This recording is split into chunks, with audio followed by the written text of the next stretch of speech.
नमस्कार श्रोते हो, दीपक रेगे कथाकथन चॅनलवर तुम्हा सगळ्यांचं मनापासून स्वागत. श्रोते हो, तुम्ही ऐकताय जगन्नाथ शिंदे लिखित ढाण्या ही कादंबरी.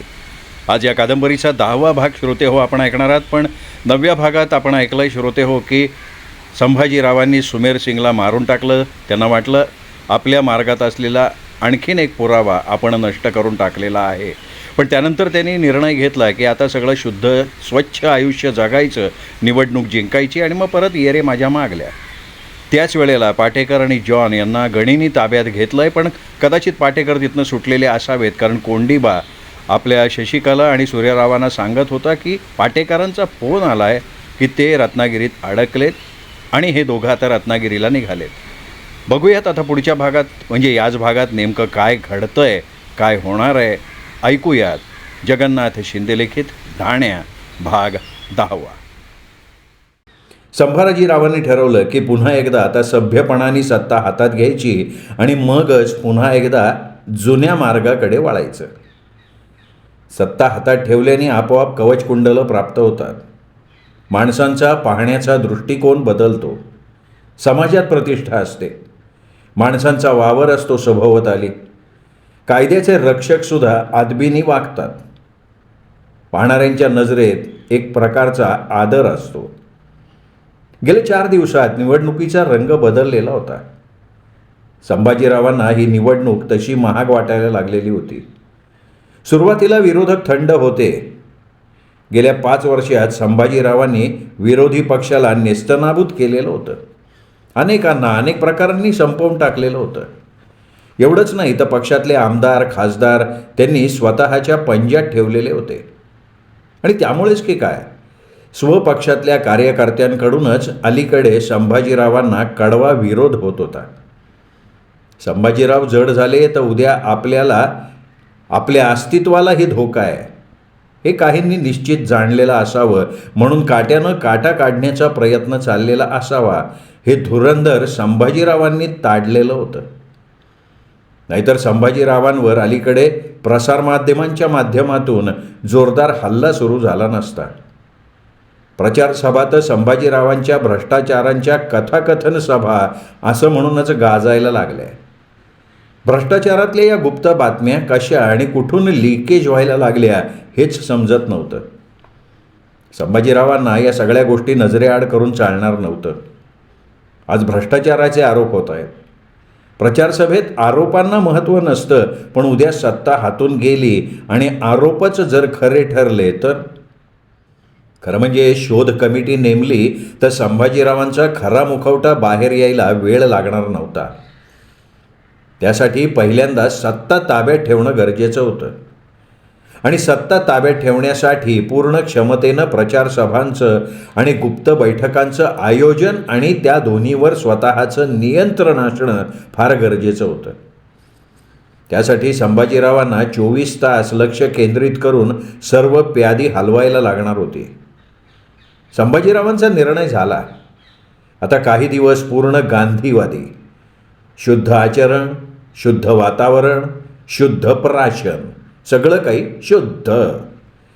त्याचबरोबर सत्ता टिकवण्यासाठी हवी ती किंमत मागच्या दरवाज्यानं मोजायची तयारी ठेवायची.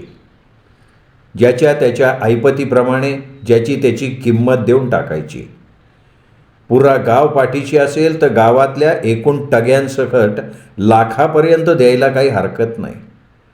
वाडी वस्तीचा धनी असला तर 15-20 हजारात बोलवण करायची. पण आता पैशाकडे बघायचं नाही, मतांवर लक्ष ठेवायचं. संभाजीरावांना माहिती होतं पैसा म्हटला की तत्वनिष्ठ, पक्षनिष्ठ, गांधीवादी सगळे पिंगा घालायला लागतात. त्यांना तरी काय म्हणणार, 5 वर्षातून एकदाच गंगा येते अंगणात. हात धुवून घेतले नाहीत तर पुढची 5 वर्ष दारात उभं करणार कोण. संभाजीरावांनी तशा दृष्टीनं तयारी ठेवली. तिसरी बाब म्हणजे संशयास्पद माणसांपासून लांब राहायचं. 2 नंबरच्या माणसांपासून किमान निवडणुकीचा निकाल लागेपर्यंत होता होईल तेवढं लांब राहायचं. संभाजीराव असा विचार करायला आणि फोनची गाठ वाजायला एक गाठ. संभाजीराव स्वतः बंगलीत गेले. फोन घेतला. हॅलो, हा सुमेर सिंग नाही आहे, कोण बोलतोय? मी सलीम गणी बोलतोय. बोला बोला बोला गणी साहेब बोला. अरे सुमेर सिंग से बात करनी थी. सॉरी गणी साहेब. सुमेर सिंगवर आज संध्याकाळी वाघाने हल्ला केला. अरे क्या बक रहे तुम. खरं सांगतोय गणी. संभाजीराव, सुमेर सिंग माझा माणूस होता. मी कुठं नाकारतोय. पण दाईवाला मान्य नव्हतं ते. देखो संभाजीराव, ये सौदा बड़ा महंगा पडेगा. मी काय म्हणतो, आपण याशिवाय नंतर नाही का बोलू शकणार. कभी 1 महिन्याच्या नंतर. क्यों. मी निवडणुकीत गुंतलोय ना. अरे पण मी पुरता अडकलोय ना. म्हणून म्हणतो आपण या विषयावर नंतर बोलू. असं म्हणून संभाजीरावांनी फोन ठेवून दिला. पण काही वेळातच पुन्हा बेल वाजली. अध्यक्ष साहेब, गणी मला वेळ नाही आहे, आपण नंतर बोलू. माझ्याकडं पण वेळ नाही आहे, तुम्हाला आत्ता बोलावं लागेल. बरं ठीक आहे, बोल बाबा बोल. संभाजीरावांनी सावध झालून पवित्रा बदलला. माझ्या अंदाजाप्रमाणे पोलीस माझ्यापर्यंत पोचलेत संभाजीराव. कशावरनं. हॉटेलवरनं एक माणूस गायब झाला. आला, राहिला, शंका येताच गायब झाला. मग त्याला मी काय करणार. अध्यक्ष साहेब, वो आपके कारण हुआ है. म्हणजे मी पोलिसांना पाठवलं असं तर म्हणायचं नाही ना. तसं नाही हो, पण तुमच्या करणीमुळे पोलीस इथपर्यंत पोचले. माझ्या करणीमुळं म्हणत असाल तर मला सोडून तुझ्याकडं कशाला येतील ते तुम्हाला चांगलं माहिती आहे. हे बघ गणी, एवढी निवडणूक पार पडू दे बाबा, मग मी तुला सर्वतोपरी मदत करल. पण तोपर्यंत मी जिवंत राहिला पाहिजे ना. गणी लय घाबरतो रे मारणाला तू. जाऊ दे मरू दे, मला महिनाभर डिस्टर्ब करू नको. अरे पण. संभाजीरावांनी पुन्हा फोन बंद केला. पण काही वेळातच रिंग पुन्हा वाजली. संभाजीरावांनी ओळखलं, हा सुद्धा गणीचाच फोन आहे. गणी, मी काय सांगितलं तुला समजलं ना तुला. अभी मैं क्या कहता हूँ ये आप भी समझ लो. गणीच्या शब्दाला आता धार आली होती. देखो सलीम गणी दोस्ताबरोबर दोस्तासारखा राहतो और दुश्मन के साथ दुश्मन की तरह रहता है. सुमेर सिंह हर रोज फोन करता था मुझे. आपका सारा कारोबार मुझे मालूम है, ध्यान रखो. गणीने फोन खाली ठेवून दिला. संभाजीरावांनी आपली पालथी मूठ मिशांवरनं फिरवली. स्वतःशी म्हणाले, गणी, आता तुझं विश्व फार दिवस नाही राहणार बाबा. गाठ माझ्याशी आहे तुझी. जॉन आणि पाटेकरांना गणीच्या समोर उभं केलं गेलं. आतापर्यंत जॉन आणि पाटेकरांची पूर्ण उतरली होती. जॉन. गणी गरजला. जॉनचं सर्वांग कापत होतं. कौन है ये आदमी. ये विजिटर है. इतने रात रूम में क्या कर रहे थे. साहब. हाँ बोल. साहब, आम्ही बियर पीत होतो विजिटर के साथ. Sorry sir. तू ओळखतो का यांना. नाही सर. मग तुझी त्यांच्याबरोबर एवढी दोस्ती, एक साथ बियर पिण्यापर्यंत. साहेब. हा बोल पटपट.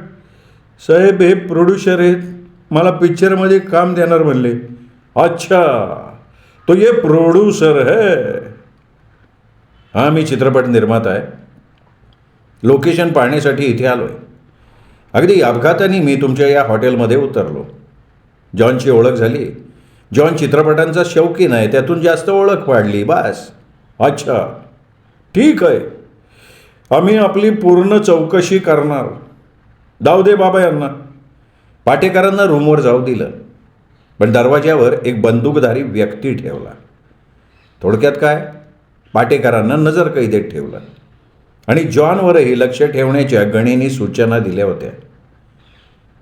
पाटेकरांनी ओळखलं, मध्यरात्र उलटून गेल्यानं अब्दुल गणीनं आपली अधिक चौकशी न करता आपल्याला रूमवर जायला दिलं, पण नजरकैदेत ठेवलं. उद्या नक्की चौकशी चालू होणार. चौकशीत आपण सांगणार काय, कुठल्या चित्रपटाची निर्मिती करतोय, कलाकार कोण कोण आहेत, पटकथा संवाद लेखक कोण आहे, गीतरचना कोणाची, कॅमेरामन कोण आहे. या असल्या साध्या प्रश्नांची उत्तरही आपल्याकडे नाही आहेत. ठोकून द्यावं तर गणी गप्प बसणारा नव्हता. तो निश्चित फोन करणार, माहिती घेणार. आपण पुरते सापळ्यात अडकले जाणार. उजाडण्यापूर्वी पाटेकरांना सुटायला पाहिजे होतं, पण कसं. रूमला एकच दरवाजा होता आणि त्या दरवाज्यावर पहारेकरी होता, तोही सशस्त्र. काहीतरी करावं लागणार होतं. पाटेकरांनी ठरवलं मृत्यूशी 2 हात करायचे. त्यांनी सुमारे तासभर विचार केला. खिडकीतून बाहेर पाहिलं. बाहेर शांतता होती. दिवे जळत होते, पण माणसं शांत होती. कुणी जागा असेल तर त्याच्या रूमच्या दरवाज्यावरचा बंदूकधारी आणि गेटवरचे रक्षक. बाकी सगळीकडे शांतता पसरलेली होती. त्यांनी ठाम निर्णय घेतला आणि पश्चिमेकडील खिडकीच्या काचेवर एक टोला मारला. काच फुटली. तिचा आवाज झाला. चपळाईने त्यांनी समोरच्या दरवाज्याची कडी काढली आणि नशीब बलवंत तो बंदूकधारी दरवाज्यावर बाहेरून धडक मारायला आला. दरवाज्याला कडी नसल्यानं तो ज्या गतीनं आला आत येऊन कोलमडून पडला.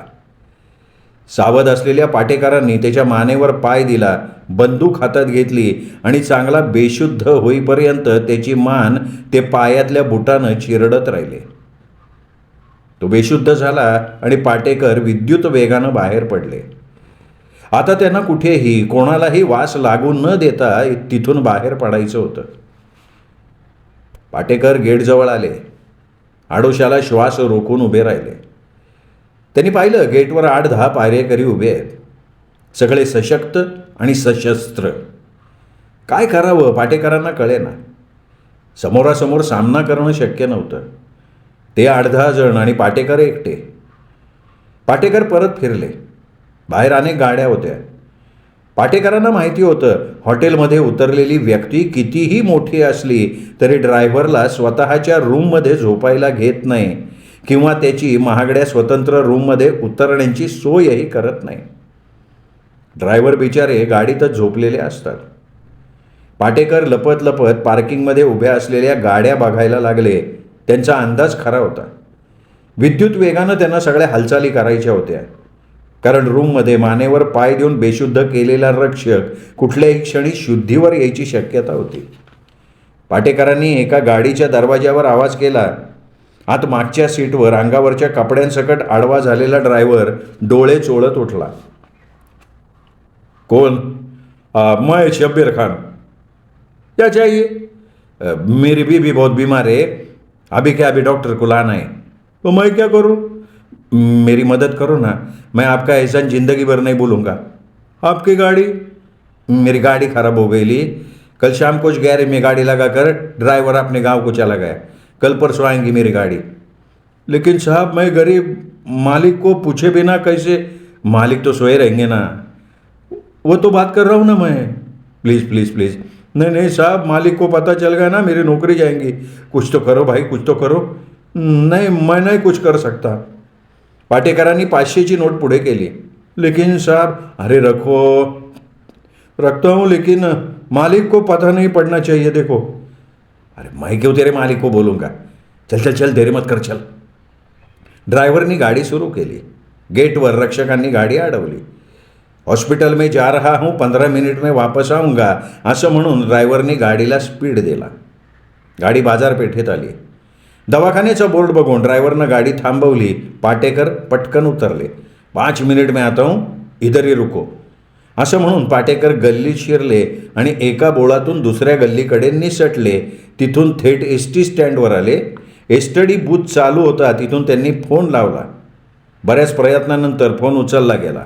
हॅलो. हां, मी कोंडिबा बोलतोय.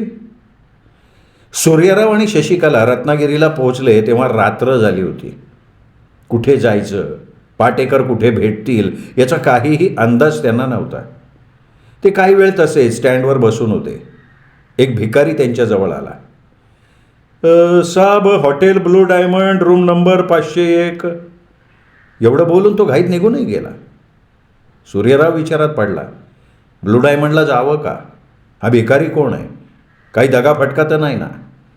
तो विचार करत असताना शशिकला म्हणाली, आपण ब्लू डायमंडला जायचं? अगं पण त्यात धोका असू शकतो. आत्तापर्यंत आपण धोक्याबरोबर तर खेळ मांडला आहे. अगं पण तो भिकारी कोण, कुठला? मला वाटतं आपण विचार करण्याऐवजी निघालेलं बरं. सूर्यराव उठला.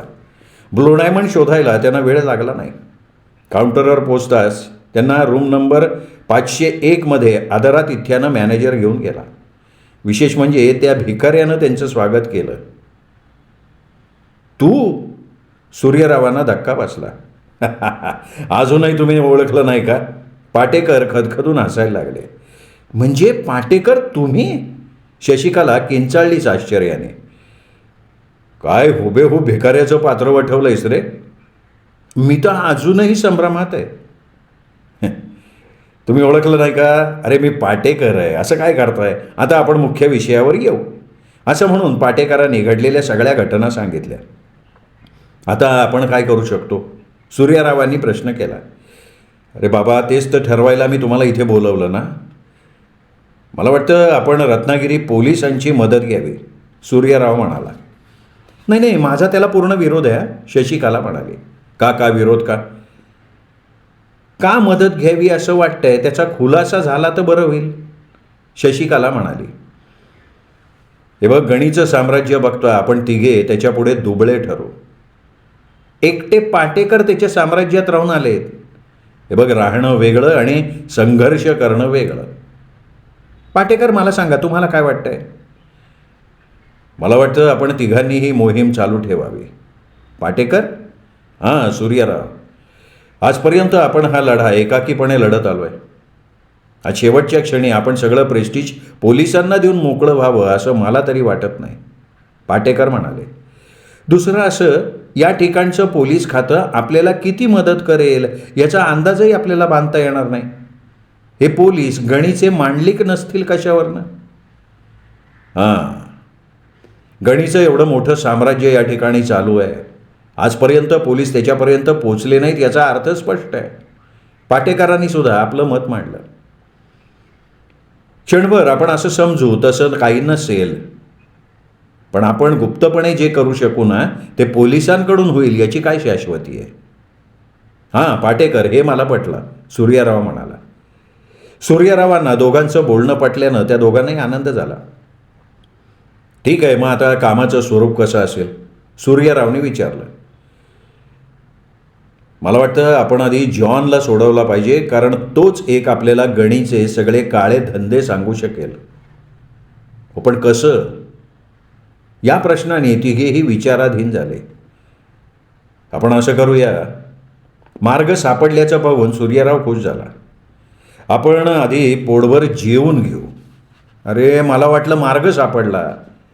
हे बघ, पोटात 4 घास गेले ना की मेंदू आपोआप काम करेल. ही सूचना सगळ्यांनी मान्य केली. जेवण झाल्यावर हे तिघही पुन्हा राऊंड टेबलाभोवती बसले. पाटेकरांनी कागद आणि पेन घेतला, सांगायला लागले. ही पश्चिम दिशा, या दिशेला पूर्ण समुद्र आहे. पूर्वेला हॉटेलचं गेट आणि या इथे ही वॉचमन केबिन. या गेटवर 8-10 वॉचमन सतत असतात. ते सगळेजण शस्त्रधारी आहेत. दक्षिणेला आणि उत्तरेला उंचच उंच भिंती असून पलीकडे दोन्ही बाजूंना नारळाची बाग आहे. पण आता गेटवरचा पहारा त्यांनी कडक केला असेल? प्रश्नच नाही शशिकला. पाटेकर तिथून निसटले याचा अर्थ गेटवरचा पहारा आणि समुद्राकडची गस्त त्यांनी नक्की वाढवलेली असणार. ठीक आहे. आत म्हणजे आता प्रत्यक्ष हॉटेलची रचना कशी आहे? पाटेकर समजवायला लागले. या इथे थेट किनाऱ्याजवळ हॉटेल आहे. या हॉटेलमध्ये गणीचा भव्य हॉल आणि स्वतःचं निवास आहे. हॉटेलच्या या बाजूला म्हणजे उत्तरेला सर्वंट्स क्वार्टर्स आहेत आणि या इकडे म्हणजे दक्षिणेला किचन, माळी कॉटेज, पंप हाऊस आहे. जॉन आता सर्वंट क्वार्टरमध्ये असेल असं वाटतंय? नाही, ती शक्यता फार कमी आहे. पाटेकर, तुमचा अंदाज खरा आहे. एकदा जॉनवर अविश्वास झाल्यावर त्याला सर्वंट क्वार्टर्समध्ये ठेवणं शक्य नाही. अरे, मग जॉनला उचलायचा कसा? तिघांनी हे डोकं खाजवलं, खूप विचार केला, पण काही मार्ग दिसेना. हे बघा, मी म्हणतो ना असं करणं योग्य होईल कदाचित, सूर्यराव म्हणाले. काय? आपण घेऊ पोलिसांची मदत? पोलिसांची मदत आत्ता तरी घ्यायची नाही असं आपण ठरवलंय आणि त्यात बदल होणार नाही. मग आपण आज जायचं कसं? मधुचंद्राला कपल जातं ना तसं जाऊया, शशिकला म्हणाली. सगळे तिच्याकडे बघत राहिले. मी आणि सूर्यराव दोघं मधुचंद्रासाठी कपल आलंय अशा थाटात हॉटेलमध्ये प्रवेश मिळवू. गुड, पाटेकर म्हणाले. आम्ही आत गेल्यावर जॉनचा शोध घेऊ आणि मी उत्तरेकडच्या नारळाच्या बागेतून नारळाच्या झाडावर चढतो. खाली दोरानं भिंतीच्या अलीकडे उतरतो. अरे, ही तर गुड आयडिया. सूर्यराव सुद्धा या कल्पनेनं खुश झाला. आपल्याकडे एवढी एकच रात्र आहे. या रात्रीत आपण किमान जॉनला उचलायचं आहे. जॉन हातात आला की गणीचा सगळा इतिहास आपल्याला माहिती होईल. ठीक आहे, वेळ घालवायला नको, चला. तिघेही बाहेर पडले. सूर्यराव आणि शशिकलानं टॅक्सी केली. दोघं बिलगून बसले. टॅक्सी निघाली. नशीब बळवंत, त्यांना रूमसुद्धा मिळाली. शशिकला, लग्नापूर्वी मधुचंद्राला यायची वेळ आली आहे. सूर्यराव म्हणाला. हेच तुम्ही लांबूनसुद्धा बोलू शकत होतात, शशिकला म्हणाली. तसे सूर्यराव बाजूला झाले. आपण इथे मधुचंद्र साजरा करायला आलो नाही, आपण इथे जॉनला भेटायला आलो आहे. सॉरी, आत्ता 1 वाजलाय. आपल्याला आपल्या कामाला सुरुवात करायला लागणार आहे. Yes boss. मग बाहेर पडूया. Yes madam. पण आता पण काय? किमान दुधाची तल्लफ ताकावर, म्हणजे 1 किस. असं म्हणून सूर्यरावनं तिला जवळ घेतलं, ओठावर ओठ ठेवले. शशिकलाने त्याला अजिबात विरोध केला नाही. दोघांच्या शरीराची फुलपाखरं झाली. काही क्षण दोघं स्वतःला विसरून गेले. दोघांच्याही शरीरात वारूळ फुटलं. सूर्यरावचे हात तिच्या सर्वांगावरनं फिरायला लागले. शशिकलालाही वाटायला लागलं दोघांच्या मध्ये असणारी वस्त्र दूर करावीत, पेटलेलं शरीर शांत करावं, पण तिने स्वतःला सावरलं. सूर्यराव, शशी. सूर्यराव, अहो, स्वतःला सावरलं पाहिजे आपण. नाही नाही शशी, मला हवी आहेस. सूर्यराव आपल्याला आता सोडणार नाही असं बघून कर्तव्याची जाण असणाऱ्या शशिकलाने त्याला लांब ढकलून दिलं. सूर्यराव, आपण मृत्यूच्या जबड्यात मधुचंद्र साजरा करायला आलेलो नाही. अरे, हे सगळं शरीर तुझंच आहे, आयुष्यभर तुझ्याच स्वाधीन करणार आहे. पण आत्ता नाही. आता आपल्याला जॉनला उचलायचं आहे. गणीची काळी कृत्य उघड्यावर आणणार होता आपण. संभाजीरावांचं साम्राज्य आपल्याला उधळून टाकायचं आहे. त्याहून महत्त्वाचं म्हणजे दरेगावच्या तरुणांच्या बेपत्ता होण्याचं कारण आपण शोधणार आहोत, आणि त्यात तुमचा सख्खा भाऊ आहे, लक्षात घ्या. शशिकलाच्या बोलण्यानं सूर्यराव भानावर आला. Sorry Shashikala, very sorry. चला चला चला, बाहेर पडू, चला. सूर्यराव आणि शशिकला अंधाराचा फायदा घेत चालले होते. हॉटेलच्या मुख्य इमारतीपर्यंत ते आले आणि त्यांना एक व्यक्ती दिसली. दोघेही श्वास रोखून उभे राहिले. ती व्यक्ती त्यांच्या दिशेनंच येत होती. सूर्यराव आणि शशिकला गतीनं एका भिंतीआड झाले.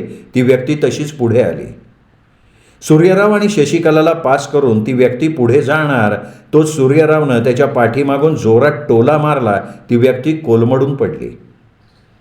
सूर्यराव चपळाईनं त्याच्या छातीवर बसला. दबक्या आवाजात म्हणाला, ओरडू नकोस, मी तुला मारणार नाही. मला हवी ती माहिती मला दे, मी तुला जीवदान देतो. मी काय ते? तो फार घाबरलेला होता. बघ, माझ्याकडे वेळ कमी आहे, बोल, सांगशील का मला हवी ती माहिती? मी मी मी मी मी काय माहिती देणार? साधा वॉचमन आहे मी इथं. मला तूच खरी माहिती देऊ शकशील, सांगणार आहेस का? बोल. मी? हो तू. मला सांग, तुमचा मॅनेजर जॉन कुठे आहे? अहो साहेब, त्याला बांधून ठेवला आहे तळघरात. तळघराचा रस्ता दाखवतोस? हो साहेब, मी गरीब आहे, 4 पोरांचा बाप आहे मी. त्या 4 पोरांसाठी तुला सांगतोय, मदत कर मला, नाही तर मी जीव घेईन तुझा. साहेब, तुझ्याबद्दल कोणाला काही कळणार नाही, चल लवकर. वॉचमनला आश्वासन दिल्यावर त्याने रस्ता दाखवला. दरवाजा खोलायला मदतसुद्धा केली. सूर्यरावनी जॉनला मोकळा केला. त्याचे हातपाय सोडले. त्याच्या तोंडातला बोळा काढला. जॉन, तू घाबरू नकोस आणि आत्ता काही विचारूही नकोस. आम्ही तुझे मित्र आहोत, लवकर आमच्याबरोबर चल. तिघे बाहेर पडले. पण आता रूमवर जाणं शक्य नव्हतं. ते उत्तरेच्या नारळ बागेकडे गेले. त्या ठिकाणी पाटेकर दोर बांधून तयार होते. दोराच्या मदतीने सगळे कंपाऊंडमधनं बाहेर पडले. पाटेकर, आता काय करायचं? सूर्यरावनं विचारलं. आता काय, हॉटेल गाठायचं? मला वाटतं आपण रत्नागिरीत सोडावी. का? अरे, जॉन गायब झाल्याचं समजताच गणी शोधाशोध करेल. शिवाय जॉन या ठिकाणी नोकरी करत होता, त्यामुळे या शहरातले लोक त्याला ओळखतील ना. खरंय खरंय खरंय. पण पाटेकर, एवढ्या रात्री जायचं कुठे? जंगलात जाऊ आपण. पहाटे एखादं वाहन गाठू, शहर सोडू. ही योजना सगळ्यांना पसंत पडली. जॉन सकट ते जंगलाचा रस्ता तोडवायला लागले. जंगलात चांगला अर्धा पाऊण तास ते चालत राहिले, मग थांबले. आता सूर्यरावने विचारलं, आता आपण जॉनकडनं सगळी माहिती घेऊ. मी काय माहिती सांगणार, मला खरंच काही माहीत नाही हो. जॉन पुरता घाबरलेला होता. हे बघ जॉन, मी तुला चित्रपट निर्माता असल्याचं खोटं सांगितलं. मी खरा पोलीस इन्स्पेक्टर आहे. तुम्ही इन्स्पेक्टर आहे? हां जॉन. नाही, घाबरायचं कारण नाही तुला. तुझ्या रक्षणाची सगळी जबाबदारी माझ्यावर आहे आता. त्याचप्रमाणे तुझ्या भविष्याची काळजी घेण्यासाठी मी प्रयत्न करणार. माझी एकच अपेक्षा आहे, तू सगळी माहिती मला सांगावीस. पण मीच काय सांगणार साहेब? गणीच्या काळ्या कारभाराची माहिती. पण सर, गणी साहेब तर. जॉन, तुझी जबाबदारी मी स्वीकारलेली आहे. बोल. पाटेकरांनी जॉनला विश्वासात घेतलं, त्याच्या संरक्षणाची खात्री दिली आणि मग मात्र जॉन पोपटासारखा बोलायला लागला आणि तिघांना धक्क्यावर धक्के बसायला लागले. श्रोते हो, हा 10वा भाग इथेच संपला. या भागात आपण पाहिलं की पाटेकरांनी तर स्वतःची सुटका करून घेतलीच, पण शशिकला आणि सूर्याजीरावांनी जॉनचीही तिथून सुटका केलेली आहे. आणि जॉन आता सगळं काही गणीबद्दल त्याला माहिती असलेलं या तिघांना सांगणार आहे. बघूयात आता 11व्या भागात नेमकं काय घडणार आहे, जॉन काय सांगतोय आणि आपलं त्रिकूट काय पावलं उचलतंय. ऐकूयात 11व्या भागात. भेटूयात उद्या दीपक रेगे कथाकथन चॅनलवर. नमस्कार.